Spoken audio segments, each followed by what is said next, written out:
بسم اللہ الرحمن الرحیم۔ کچھ دو کے تاریخ کے صفحات پر خون سے لکھے جاتے ہیں، کچھ عہد شکنیاں اتنی گہری ہوتی ہے کہ ان کے زخم صدیاں گزرنے کے بعد بھی تازہ رہتے ہیں۔ آج کی کہانی ہے ایک ایسی ہی وعدہ خلاف کی جو رسول مہربان کے پیٹ کے بالکل پیچھے مدینہ منورہ کے اندر ہی سے تیار کیا گیا۔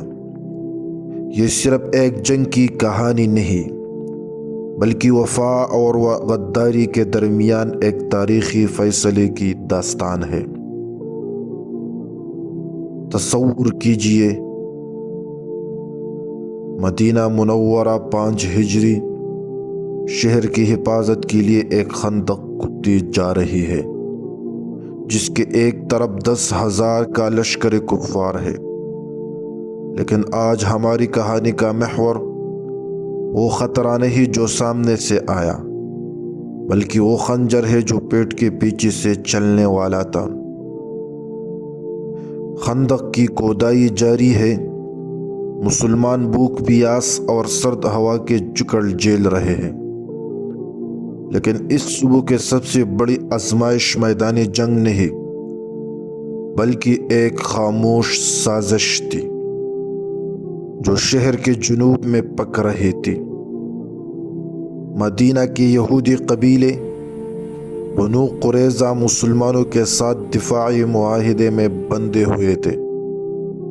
وہ شہر کے پشت کی حفاظت کے ذمہ دار تھے، لیکن تاریخ گواہ ہے یہودیوں کو اپنی خفاظتوں، سازشوں اور دسیسہ کاریوں کے نتیجے میں طرح طرح کے ذلت و رسوائی کا مزہ چکھنے کے باوجود ہوش نہیں آیا تھا۔ اور پھر وہ لمحہ آیا، قریش کے سرداروں نے بنو قریظہ کے پاس پیغام بھیجا، معاہدے کی اس مقدس دستاویز کو جس پر انہوں نے خود قلم ثابت کیا تھا۔ ایک چالاکی سے پاؤں تلے روندے ڈالنا تھا۔ ان کا منصوبہ کیا تھا کہ جب مسلمان خندق پر مصروف ہو، یہودی اچانک ان کے عورتوں اور بچوں پر پیچھے سے حملہ کر دیں گے۔ یہ صرف جنگ نہیں، یہ ایک اجتماعی قتل عام کا پلان تھا۔ غزوہ خندق ختم ہوا، دشمن کا محاصرہ اٹھ گیا، مسلمان تکے ہارے گھروں کو لوٹ رہے تھے۔ رسول مہربان نے ہتھیار اتارے اور غسل فرمایا۔ یہی وہ آرام کا لمحہ تھا جب آسمان سے ایک پیغام نے تاریخ کا رخ موڑ دیا۔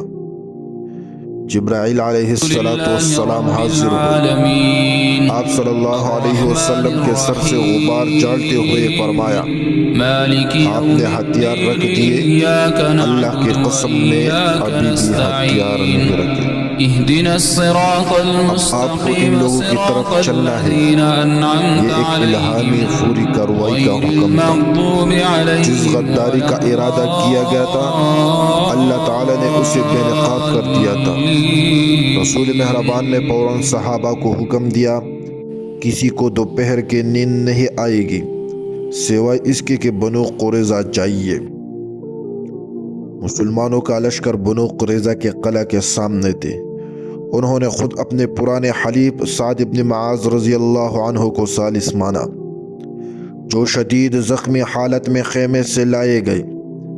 سعد رضی اللہ عنہ نے وہی فیصلہ سنائے جو ان کے اپنے یہودی کتاب تورات میں عہد شکنی کی سزا کے طور پر درج تھا، اور جس کا ذکر مسلمانوں کے ساتھ ہونے والے معاہدے میں بھی تھا۔ یہ فیصلہ صرف ایک سزا نہیں تھا، یہ تاریخ کے لیے ایک واضح خط کشید تھا کہ اجتماعی معاہدے، خاص طور پر دفاعی معاہدے کی خلاف ورزی کا انجام کیا ہوتا ہے۔ یہ ایک ریاست کی سالمیت کے خلاف، اندرونی غداری کے خلاف اٹھایا گیا تاریخی اقدام تھا۔ یہ واقعہ ہمیں یہ سبق دیتا ہے کہ وفاداری اور اعتماد کسی بھی معاشرے کے سب سے قیمتی بنیاد ہے۔ معاہدہ محض کاغذ کا ٹکڑا نہیں، بلکہ ایک مقدس عہد ہے۔ آج کے دور میں جب دشمنوں کے بیچ بوئے جاتے ہیں، اس واقعے سے یہ سبق ملتا ہے کہ انصاف، قانون اور اجتماعی معاہدے کی پاسداری ہی کسی قوم کو طویل مدتی سلامتی دے سکتی ہے۔